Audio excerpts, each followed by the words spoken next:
Hello, praise the Lord.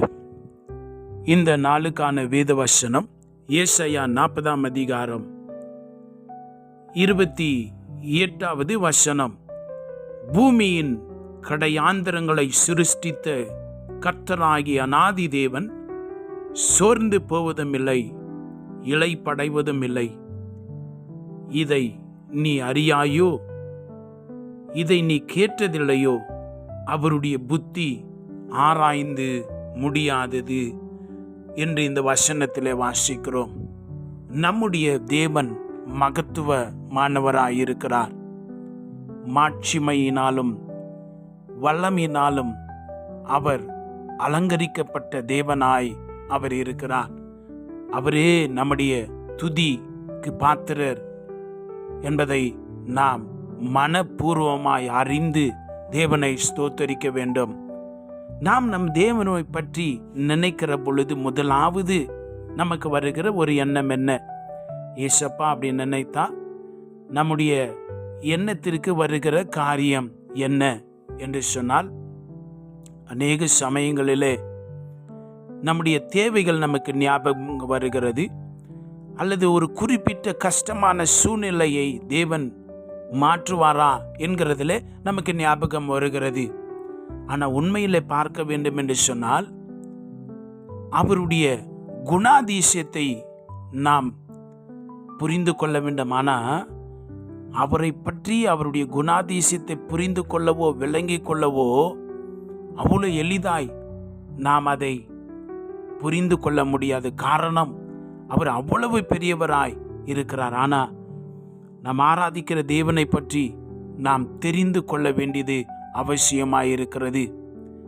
அவரை பற்றி பார்க்கிற பொழுது வேத வசனத்தில் நாம் வாசிக்கிறோம், அவர் எப்படிப்பட்டவர்னு சொன்னால், அவருடைய வல்லமை, அவருடைய மாட்சிமை எப்படிப்பட்டதுன்னா, ஏசாயா 40:12 வாசிக்கிற பொழுது, தண்ணீர்களை தமது கைப்பிடியால் அளந்து வானங்களை ஜானளவாய் பிரமாணித்து பூமியின் மண்ணை மரக்காலில் அடக்கி பர்வதங்களை துலாக்கோலிலும் மலைகளை தராசிலும் நிறுத்துகிறவர் யார்? அல்லேலூயா. நிறுத்தத்தக்கவர் யார்? இந்த பூமியின் மண்ணெல்லாம் மரக்காலில் அளக்கக்கூடியவரா, தண்ணீரிலெல்லாம் கைப்பிடியால அளந்து விடுவார் என்று சொல்லப்படுகிறது. அப்படின்னு சொன்னால் நம்முடைய தேவன் எவ்வளோ மகிமை, மாட்சிமம், மகத்துவம் நிறைந்த ஒரு தேவனாய் அவர் இருக்கிறார்.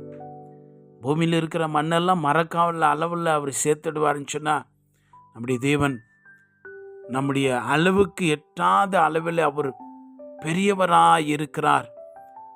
இந்த பூமி அனைத்திற்கும், இந்த மனித உயிர்களுக்கு மிகவும் மேலானவராய் இருக்கிறார் என்பதை நாம் காண முடிகிறது. நம்ம அந்த அதிகாரத்தில் எல்லாம் வாசிக்கிற பொழுது அவருடைய மகிமை, அவருடைய நாமத்தின் அந்த வல்லமை பற்றி அந்த அதிகாரத்திலே வாசிக்க முடிகிறது. ஏசாயா 55:9 வாசிக்கிற பொழுது, அவருடைய வழிகள் நம்முடைய வழிகளை பார்க்கிலும் மேலானதாய் இருக்கிறது என்று சொல்லி நாம் அங்கே வாசிக்கிறோம். என் நினைவுகள் உங்கள் நினைவுகள் அல்ல, உங்கள் வழிகள் என் வழிகளும் அல்ல என்று கர்த்தர் சொல்லுகிறார். அப்படின்னு சொன்னால் தேவனுடைய, அவருடைய யோசனை, அவருடைய வழியே நம்மால் இப்படி தான் என்று சொல்லி கணிக்க முடியாத அளவுக்கு ஆச்சரியமானவைகளாய் இருக்கிறது. அல்லேலூயா. சங்கீதக்காரன் இவ்விதமாய் சொல்லுகிறான், சங்கீதம் 93:1 கர்த்தர் ராஜரீகம் பண்ணுகிறார். He is clothed with glory and majesty. மகத்துவத்தை அணிந்து கொண்டிருக்கிறார். கர்த்தர் பராக்கிரமத்தை அணிந்து அவர் அதை கட்சியாக கட்டி கொண்டிருக்கிறார். ஆதலால் பூச்சக்கரம் அசையாதபடிக்கு நிலை பெற்றிருக்கிறது என்று சொல்லி வாசிக்கிற அருமையான தேவனுடைய பிள்ளையே, நம்முடைய கற்பனையில கூட அவரை யோசித்து பார்க்க முடியாத அளவுக்கு நம்முடைய தேவன் பயங்கரமானவராய் இருக்கிறார். அன்பான தேவனுடைய பிள்ளையே, நம்முடைய துதி ஸ்தோத்திரங்களுக்கு நம்ம அவரை கொஞ்சம் புரிந்து கொண்டோமே ஆனால் நம்மளை அப்படியே தாழ்த்தி அப்படி பாதத்தில் வணங்கி அவரை ஸ்தோத்திரித்து ஆராதிக்கிறதை விட வேறு ஒன்றுமே நம்ம செய்ய இயலாது. வேறு வழியும் இல்லை. அவர் அவ்வளோ மகத்துவமான தேவன். அவர் God is a great God. வாயினால் சொல்ல முடியாது, வார்த்தைகளினால் வர்ணிக்க முடியாது. இன்றைக்கி உங்கள் சூழ்நிலையை இந்த தேவனிடத்தில் கொண்டு வாருங்க. உங்கள் குடும்பத்தில் பிரச்சனையில் இருக்கிறீங்களா? கவலைப்படாதீங்க.